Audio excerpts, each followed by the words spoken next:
None of the artists I ever worked with have signed a 360 deal because I'm serving people. I'm working for people. My goal is a building. I'm working on creating a safe house, a creative safe house for our youth and even our adults. The first 3 performances, I'll never forget it. It's Freddie Gibbs, Nipsey Hussle, and J-Rock. Freddie Gibbs comes out after DJ Envy. What's the 360 deal, brother? 360 deal was structured around the time, and I'll tell you, Leo Cohen structured it. You're one of the only people I know that could bring the mud next to diamonds and everybody looks good. Let me help you get rich. Let's get rich together. Downtown, I am here. Again, I was raised not to overstep my boundaries. So I knew everything he had going on. I knew the people around him. It's just so psychological. I have that more now than I did then, because then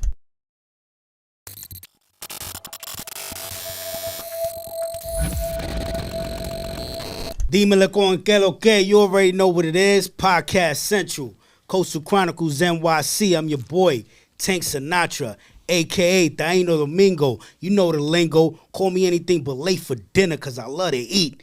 I got my brother to the left of me, as always, the activation king, Dren Starr. Talk to the people. Yo, what's good, YouTube world? You know what I'm saying? We here in the Duce Lounge, fully activated. OD. 2025 situations, you know what I'm saying? Yo, let's talk about your fits, though. You be coming in here stunting on me, man.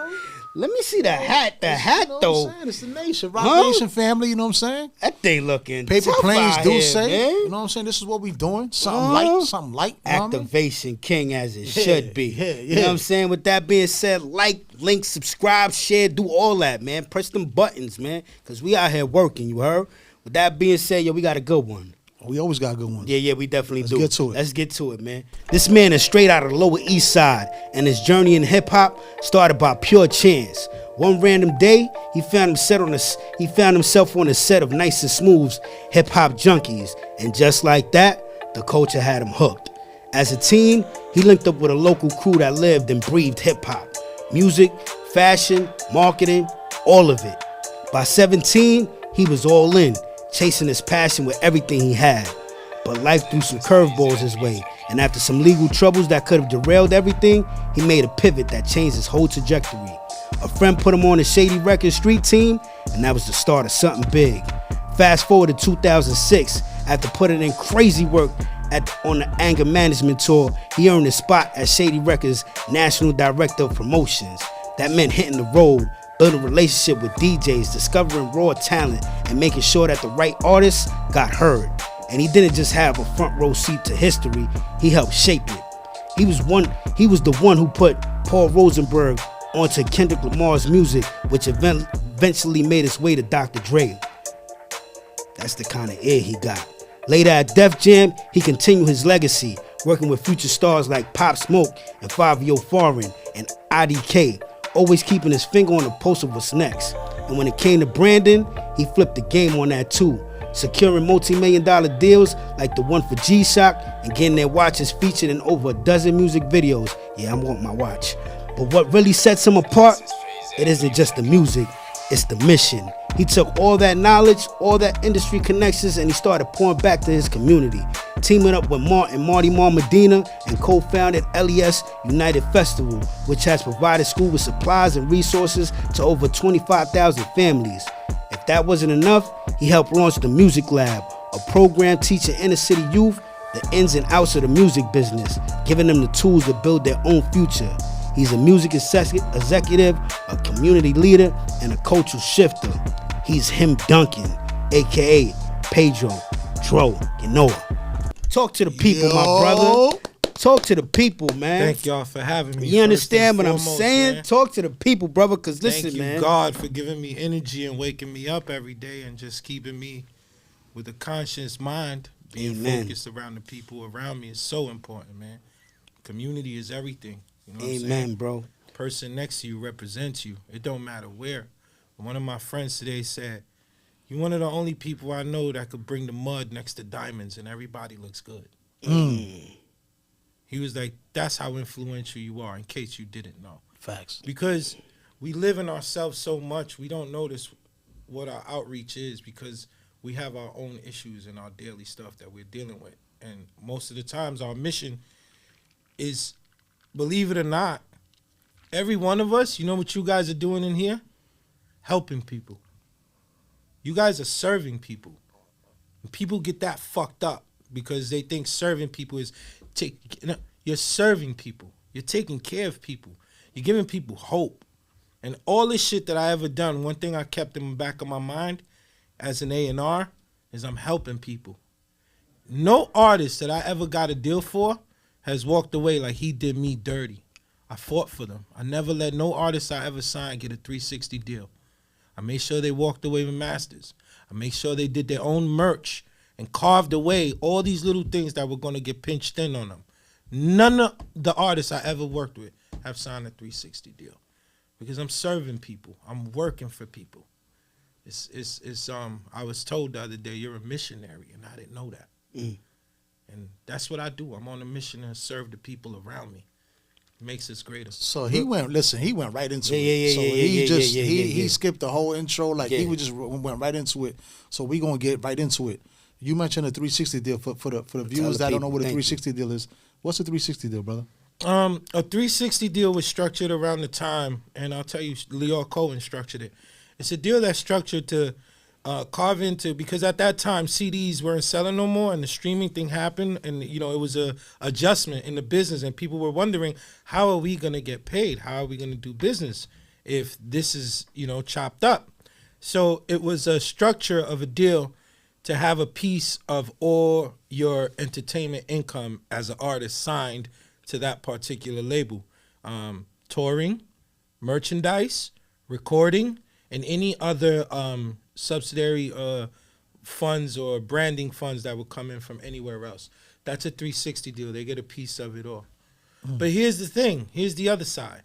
If you're doing great business and selling mass amount of records and they come at you with a 360 deal, then the money is going to be mass too.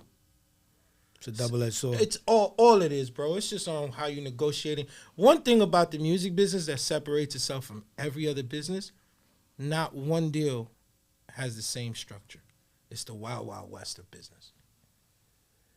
So you could go out on a limb saying that it's just as shady as dealing drugs in the streets, or probably even more. I think every business is whatever you make it depending on your community again. Because we got some dope drug dealers that we've met in our lives that their crew was dope too. And we've heard the stories. We know some guys who made it through. And the same thing in the music business. You'll see people walking away angry. Oh, my deal, they jerked me. No, you jerked yourself. Because there's 800 other artists on that label. Everybody ain't talking the same story. And the unfortunate part about our people is that we come from so much fucked up shit. So like any kind of money that's going to be advanced to us, we on it. We on it. We need that shit. We really do. We really fucking need it. So it's like that double-edged sword. It happens again. But then if you come out on the other side, if you negotiated well, you put benchmarks on your contract. And you say, okay, when I sell $1 million, renegotiate everything. Until that $1 million, we'll play the game. But when I hit that benchmark, everything got to erase and we got to start again. Because look at what I did for us. And that's how it goes. If you have a sharp lawyer that's going to make sure that that's in your agreements, it's amazing. Here's the shit. G-Lo Ball just caught 6, 8, whatever mil. He was fine. That's just a plus. His brothers, multi-millionaires. And his father's top 3 best fathers of all time. Yep. And he spoke all that into existence. Your community, bro. One time I had a conversation with a police officer down here on how to talk to the kids from down here. And I told him, his mom and dad call him a piece of shit if he has a father. They tell him they ain't nobody. They tell him to shut the fuck up. I was like, so what you think you make telling that kid when he's down here? You're not saying shit he hasn't heard. He's phaseless, B. Desensitized. But LeVar Ball told us that his boys were kings when they were babies. And we watched them turn into kings in our fucking face, bro. The power of your community, bro. And everybody thought he was crazy when He was saying bugging. that. He was out of his fucking mind. Mm-hmm. Because he's seen what no one else could see, bro. And here's the illest part about that person. He did all that just to raise money for his wife's cancer Mm-hmm. and her awareness. And he just got his foot amputated yesterday. It's crazy. Top 3 fathers of all time, bro, in real life. In real life. That's super. Let's talk about your start in the music industry. I mean, they don't know, but you're from the Lower East Side. Absolutely. Correct? Absolutely. I was born right here on 63 Clinton Street. Look at that. Between Stanton and Rivington on Clinton Street. Moved to 45 Rutgers in 89, and then my mom moved over to 250 Clinton Street. But I'm a downtown kid for real. Okay, what made you want to do? What made you fall in love with the sport? To be real with you, I got a cousin of mine, Green Eyes, shouts to Green. He bought vinyl all the time. He had a record player. He tried to do the DJ thing as we was growing up. And he had all the vinyl, bro. I'm talking about Eric B. and Rakim. Slick Rick's Bedtime Story is the first record I ever knew, memorized front to back. I mean, Public Enemy. He had everything, bro. He had everything that, like, was for us. And then, got to remember, we living in a strict Dominican family, so we had, like, 20 minutes a week to play that before you get turn that shit off forever. Get your ass up out of here. Don't y'all ever play that shit. But we would sneak out 20 minutes and go hard. And then fast forward, my cousin Ricky had a birthday party at Astoria Park. And I'm running around like a kid does, and Nice and Smooth just pull up with ladies and speakers and the director, and they just bam, bam, bam, bam, bam. And I'm like, what is going on right now, B? And they were filming the music video, and it was like right there on the boardwalk. Amazing, bro. And my mom yanked the fuck out my ear in front of all of them. We been looking for you for Dominican 30 shit. minutes. What do you think this is? I was like, but I was Dominican just so shit. enamored with what I was watching, that's how it went down. And then fast forward, linking up with Shorty Black. Shouts to Black. And in Recca, we would go and sneak into, I don't know if it was sneaking into, but we would go to the Spiral Bar on Houston Street. Yep. And bruh, you remember those nights, bro. That's a fact. I'm That's talking crazy. mid to late 90s. This room is dark. You got Staten Island dudes, you got Jersey dudes, you got Bronx. Everybody is coming to get 5 minutes to freestyle from all around the city. And this room is dark, bro. It's one of them, like, look left, look right. Make sure you can put your back against the wall kind of room, bro, because it could get ugly. Yeah, it was Like, that era. Yeah, it was that era. That's a fact. It was one of those, bro. Like, it could get dark in there fast. Shouts to and I'm gonna keep it all the way Lower East Side. Shouts to Demo the Pro. He hosted it. That's that a was fact. Demo shit. Yeah, I know. So Rhyme Animals, yeah. right. So I guess snuck in there many a nights. Got my ass whooped on the wake up from Mom Dukes because I was in love, bro.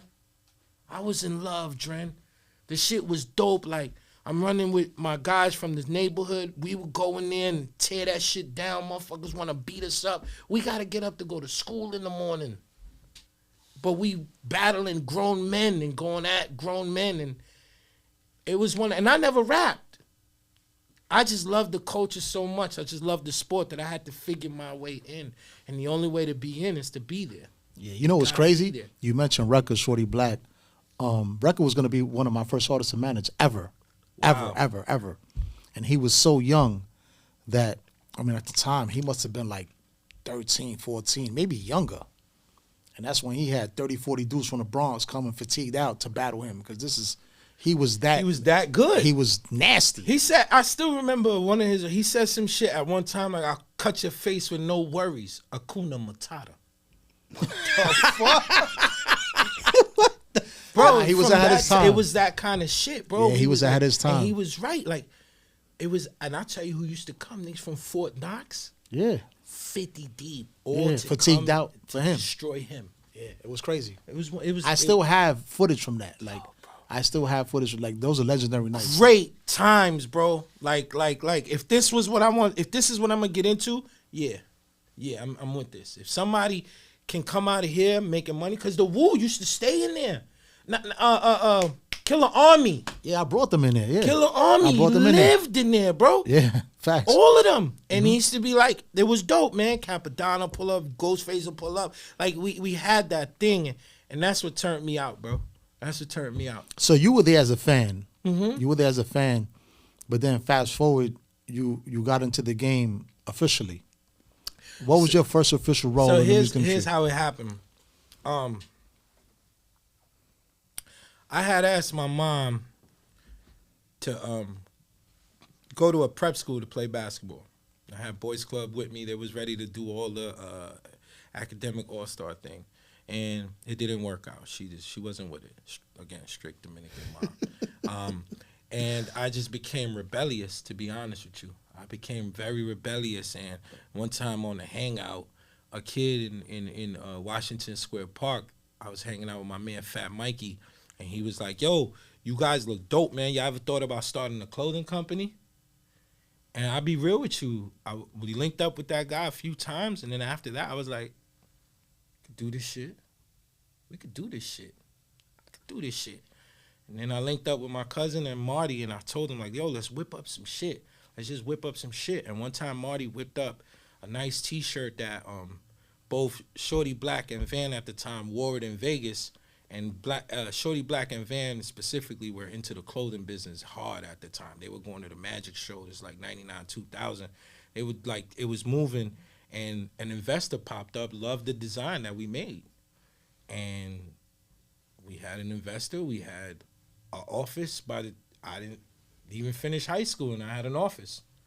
So I created a couple of CADs. CADs are pretty much what your clothing line looks like graphically. I forget the name exactly, CAD, but it's a CAD. We created a few of those. They look dope. They sent them to China. They developed a line off that. They sent it back, and motherfuckers had offices. Motherfuckers was traveling to China. Motherfuckers was in Vegas for the Magic Show. We were running through the Midwest and the East doing sales. So I got my hands mad dirty and mad experienced by the time I was 21. Like, I was already like in beast mode, man. Like, you know what slowed us down? 9/11 slowed us down. 9/11 happened, and then investors got nervous with the money and started to like slowly but surely pull it out. Yeah. And but fortunately for us, we all got to learn so much shit. And from learning that stuff, you have this pride that you want to continue to come up with your friends. And you don't want to go work for any other brand. That's what I was thinking. That's where my head was at as a youngin'. And I went and fucked up. Real life fucked up. And I started selling crack again. I mean, because, when you a kid downtown, like, you figure it out. You dibble and dabble. Everybody does. You dibble and dabble. And from dibbling and dabbling, I knew people. So when the money started fucking up over there, I went over there. And I got locked up. And I caught a felony for dealing crack. And then that was the never again. I can't be that guy. And when that happened, it just so happened, shout out to Alvon, Burn It Down Group. He had gotten a position up at Shady Records as director of marketing. And when I went to him, I said, I hear what you're doing over there, but I just want to help your shit out. Because I knew that would help me get in the room. So I was like, it's burn it down, it's burn it down, it's burn it down, my boy. We're going to rock this shit too. We good. And when I got there, I played that shit like, you know how like you play somebody's living room when you don't know them, but you respect them? You just play the living room. You don't even want to ask to go to the bathroom. Yeah, I don't want nothing to drink. I'm fine. I'm just playing the living room. Old school shit. And that's how I played it up at Shady for like the first 6 to 8 months. I never went toward the back. I never wanted to see the offices. I just sat up front.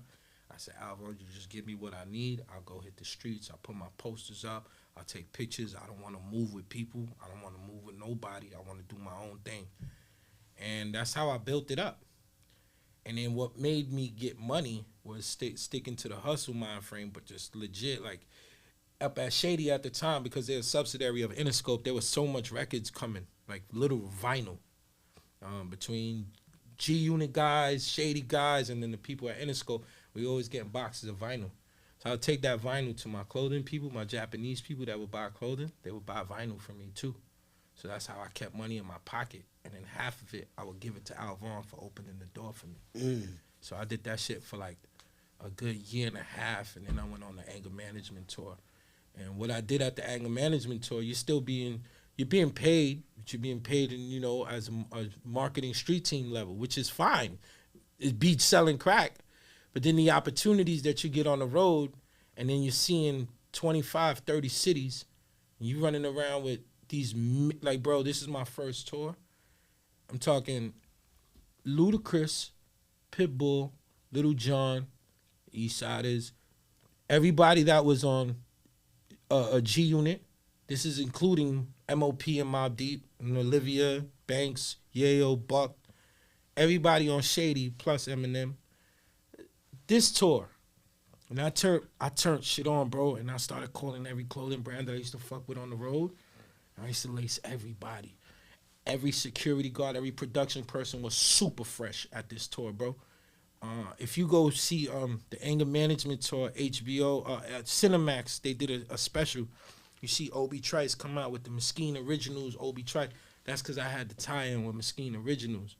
So they made him his own custom. So everybody had fly shit on, bro. Then when we came back from the tour, Obi Trice called Paul and was like, take it out my budget, but I need that kid with me. I need that kid with me. And then Paul said, don't worry about it.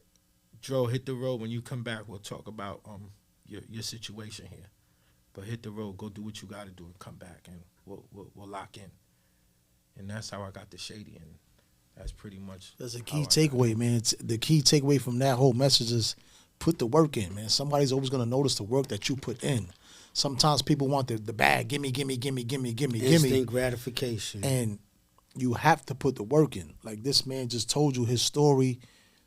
He was in the office. He didn't even go to the back. He just 8 months. He wanted to be in the building. You know what I'm saying? He showed improved.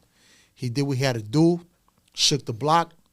Shook the right people's hands. Got the right people the product. He connected the dots. And then from there. From that point, like, so here's the catch though. I became director of promotions. Director of promotions, if you know anything about that in the music business, a promo guy is the guy who takes records to the DJs, to the radio stations to make sure you're getting a pulse city to city. The problem was at the time, and still to this day, Shady Records, we don't really make music for the radio. We like really make that underground. That shit. You know what I'm saying? So it was hard to like go up to DJs like, yo, can you rock this record? Can you play this record? And then you'll get back to, can Eminem give me a drop? Is Eminem gonna jump on the phone? Mind you, at this time, Marshall's going through personal shit. Yeah, he's going through personal shit. It's the late 2000s, so that wasn't even happening. So it was tough for me, but what I kept doing was I kept staying out and about, and that led me to my next chapter, which was management. And I love managing artists. It's a dope thing. Like, you learn so much on a day-to-day basis, but it's just so psychological.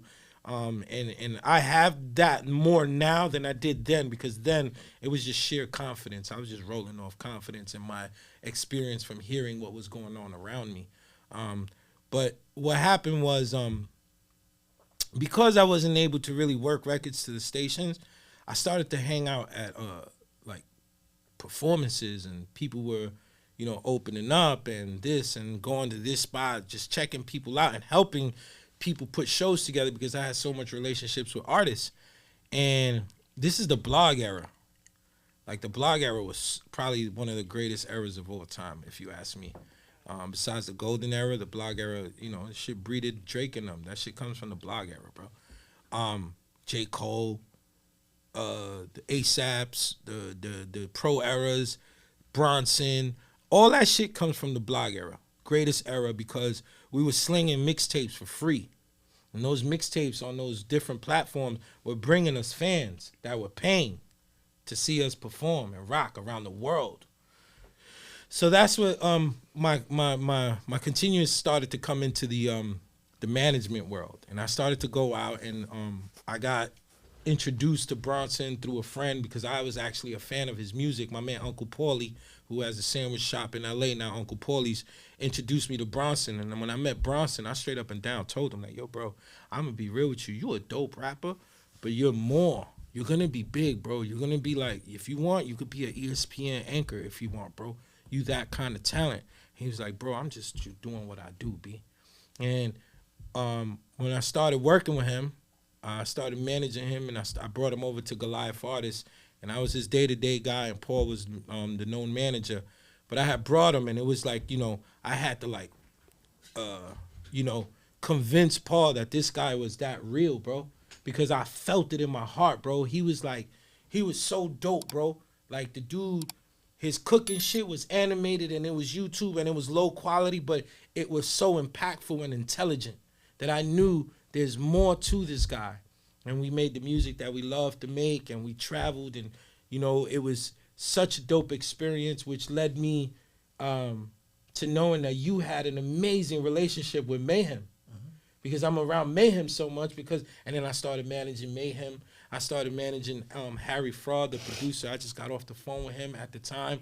And moving around with these guys led me to having access, because people wanted to be around me now. People knew me. And one night Alvon calls me, and he's like, yo, come to this XXL show. Come listen to this come rock this freshman show at the High Line. And I'm there, and I'm like, all right, bet, boom. So, I have access now. It's not like I'm just a fan. I'm a fan, but I have access as a fan.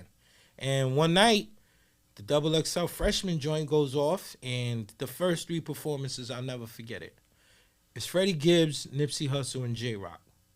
Freddie Gibbs comes out after DJ Envy introduces him. And DJ Envy says some shit like, from the home of Michael Jackson, Gary, Indiana, Freddie Gibbs. And Freddie Gibbs comes out like, fuck is this talking about? Like, it was like the energy shifted immediately. He's like, this is gangster Gibbs. Like, Michael Jackson, like, you about to get this gangster shit, you know what I'm saying? Mind you, so he sets it off, it's dark. Then Nipsey performs. So it's like gangster, and then J-Rock performs. Another gangster. So it's like, yo, bro, I'm like, oh man, like, am I leaving? Am I staying? Like, this shit is getting crazy in here. Like, the Bloods and Crips from Brooklyn are in here. Oh man. So in the middle of J-Rock's performance, towards the end of his performance, he goes, yo, can y'all give my little man 5 minutes? I want y'all to take a listen to my little man. Hey, K-Dot, come out here, come tell him what it is. And K-Dot said, turn the lights up. And he said, where the ladies at? And for me, that was the most important thing said all night. With the energy, turn the lights up, where the ladies at? You know the assignment. Yeah. Bro, I didn't have to hear a song to know that's a star. He knew the assignment. That's a star. And then he went off. And because of my access, I ran backstage and I figured out who's with this guy. And I got a phone number. You know what I didn't do, though? I didn't finish completing the phone number. I missed the number. So fast forward, I go back to the office at Shady, and I'm like, yo, Paul, there's this kid from LA, Compton, Kendrick, Paul, fire. I'm telling you. I sent him music. I kept sending him music. And then this is around the time Dr. Dre's working on what was supposed to be the Detox. And Dre was like, I need some new energy. And I need some new Compton energy. And Paul had called me. And was like, yo, you still got the number to that kid in Compton? I was like, yeah. Hablador. The number was missing.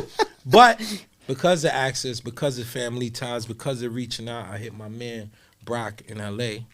And my man Brock connected me with Top. And when Top called me, Like, I'll show y'all, literally, we introduced each other's in respect by our first and last names. Not even I'm Dro, I'm Top. It was like, I'm Anthony Tiffith, I'm Pedro Janal, bro, how you feeling? And he got me on the phone, and I was like, yo, I'm going to link you with the homie over here. They're going to link you with Boom, and you guys go from there. And, you know, by God, the kid was at the Laker game with Dre the following week. And, you know, Pulitzer Prize, couple Grammys. Look at that. Kid from the Lower East Side connected to motherfucking Dallas. And here's the crazy shit. If y'all look at the, and this is another thing, my man reminded me, because I'm so moving all the time. I don't pay attention, and I don't do it. It's not in me. He's like, yo, bro, you in the, what's the record that Kendrick got with Janet Jackson on the, not that one. Bro, bottom line, we provided the cause for it. It was shot in the Bronx and Hunts Point, and I'm in the video kind of like you see me in there in a Kendrick video that was shot here. And like, I just don't, my man had to tell me like, bro, you in there. I tell people all the time, we put the cars in there. That's like my claim to fame, bro. And I'm like, I forgot, bro. I was like, I totally forgot we even gave those people cars.